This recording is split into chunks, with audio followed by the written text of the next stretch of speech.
Pessoal, hoje nós estamos com o Seminário Era Cristã, a matéria é Ministério e o capítulo 5 do seu material impresso. Tá? Então, qual é a fonte de poder para o ministério? Né? Nós examinamos até aqui o significado de ministério, né? O propósito de ministério, mas a pergunta agora é: da onde vem o poder para exercício desse ministério? Então, e o que se passa no interior das pessoas quando os ministros de Deus, os pregadores, os evangelistas, né, pregam e elas escutam, tá? Creem e respondem positivamente, tá? E acham uma vida nova em Cristo? É isso? De que maneira se cumpre o plano de Deus? Não será tudo resultado de estratégias humanas eficientes ou de programas inteligentes, né? Você já deve ter visto muito programas inteligentes por aí tentando fazer esse tipo de trabalho, né? Terá responsabilidade com a verdadeira pregação, né? Essas coisas inteligentes que nós estamos falando? Será que tem, né? Tá. Ou isso é resultado de um ministério consciente, de uma coisa consciente mesmo. Ou envolve serviços de sacrifícios pessoais, né? A resposta de todas essas perguntas aí é a ação de Deus. O que acontece ministerialmente, o poder ministerial, é obra do Espírito Santo. Então, não tem nada a ver, né, quando a pessoa escuta, crê, responde positivamente ao Evangelho, com as atitudes, estratégias humanas, né, ministérios diversificados e etc, etc. É tudo resultado do poder de Deus, que é da onde emana é, a força, o poder para execução, para que o ministro possa exercer o seu ministério. Tá? Do princípio ao fim da obra do ministério, ela é do Espírito Santo, é o Espírito Santo que opera. A palavra de Deus não retorna vazia, tá? Mas ela realiza o que tem em propósito, como nos afirma o profeta Isaías, em Isaías 55, tá? A partir do verso 10. Bom, o poder de onde procede a missão é o próprio poder de Deus, é Deus operando. Então, o sucesso da missão é obra do Espírito Santo, tá? E por isso que Paulo começa quase todas as suas cartas dando graças a Deus, tá? Ele percebe a ação de Deus por trás de tudo o que acontece nas igrejas, tá? Na sua fé, na sua esperança, no seu amor. Essa gratidão está expressa, por exemplo, em 1 Coríntios, né, capítulo 1, tá, do verso 4 para frente. Tá? Os historiadores que buscam razões históricas ou humanas para explicar o crescimento da fé cristã, tá, nos primeiros séculos, não só nos primeiros séculos, nós estamos citando esses aqui, mas o tempo todo tem humanistas querendo explicar as coisas de Deus, tá? É, eles indicam alguns fatores, né?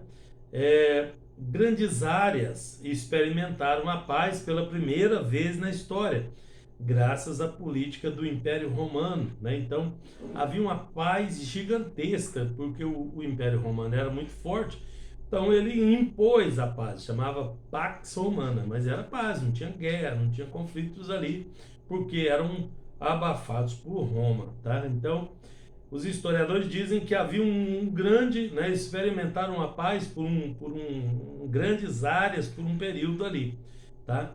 Outra coisa é a forma koiné da língua grega, né? A língua popular grega, tá? Ela se torna uma espécie de língua comum ao longo do Mediterrâneo Oriental, facilitando a comunicação de ideias. Então, em volta de todo o mar Mediterrâneo, tá?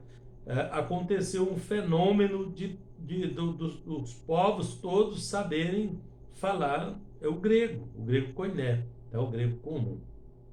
Diferente um pouquinho do grego da Grécia, né? Um grego adaptado, né, à evolução daqueles povos ali e que fora trazido da Grécia na época de Alexandre o Grande, aí 300 anos antes de Cristo, tá?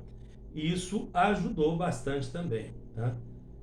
Na propagação do Evangelho. Mas tudo isso estava dentro do plano de Deus, né? Toda a preparação para a vinda de Jesus estava prescrita já, orientada por Deus, tá? Então, tudo está nas mãos de Deus. Os judeus que saíram da Palestina, né, estabeleciam em tudo que era cidade ali, né, importante da região, e serviam como ligação, tá, aos primeiros missionários cristãos, também judeus. Isso aconteceu muito tempo antes, desde o tempo que Israel, o povo do Israel do Norte, em 722 anos antes de Cristo, foram deportados. Aí eles foram espalhados entre as nações, era uma estratégia dos assírios. Mas isso já levou o conhecimento de Deus para aqueles povos ali, tá? Nas mediações ali, né? Muito longe, isso ia muito longe, tá? Depois vem os judeus do sul, foram para a Babilônia, né? Também levaram o conhecimento de Deus para a região da Pérsia, da Babilônia lá, tá? E então, através dos judeus, eles adquiriam conhecimento. Então, tudo estava, era um plano que está sendo executado, tá?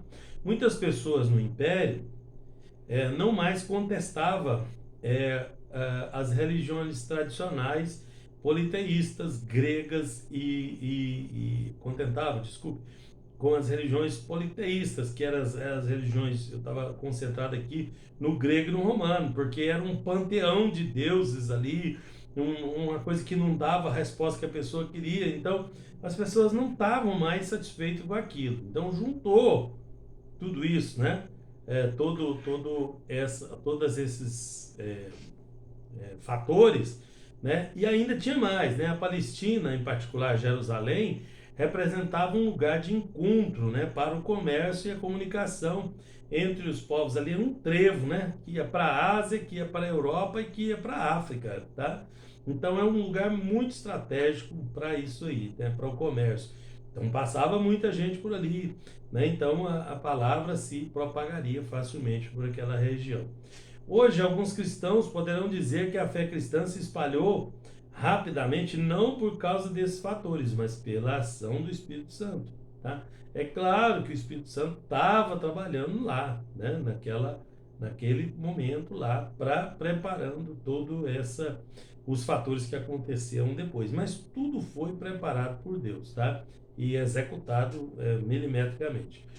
Poderão até sentir também que Deus não precisava de condições favoráveis, né, para disseminar a sua palavra, uma vez que ele pode extrair o louvor até da pedra, né? E vão estar tá certo. Então, Deus não precisa desses recursos humanos, né, para operar. Mas Deus só altera parte do plano que ele já fez em ocasiões especiais. Ele não faz isso de qualquer forma, tá? Então a operação de Deus é bem coordenada, é bem estudada, tá? Então ele só altera o curso, né, as leis da natureza, as coisas em ocasiões especiais, né? Se ele quisesse alterar, ele alterava, né? Ele tem todo o poder. Mas ele queria trabalhar em todas as nações, trabalhar no grego, trabalhar no gentio, porque logo o evangelho ia chegar no gentio também e tal, tudo fazia parte do plano que Deus já tinha feito, tá? Cada atividade deve ser feita ao seu tempo, né? O Espírito Santo tem o seu plano. Ao procurar cumprir com o nosso ministério, então devemos responder às exigências do Espírito Santo, discernindo, né? Onde é que ele está agindo, onde é que ele está nos chamando para estar com ele, né? Quando ele nos manda entrar, quando nos manda sair e todas as coisas, tá? Então, temos que ficar atento, porque temos um ministério e todo o nosso ministério é com base no poder de Deus, ainda que Deus opera também de outras formas, né? Operando nos outros povos e tudo, né? Então não cabe a nós questionar a forma que Deus está agindo, porque ele tem um plano maior do que o que nós imaginamos. O importante é nós estarmos prontos a desempenhar bem o ministério que ele tem para cada um de nós. Bem, Deus abençoe.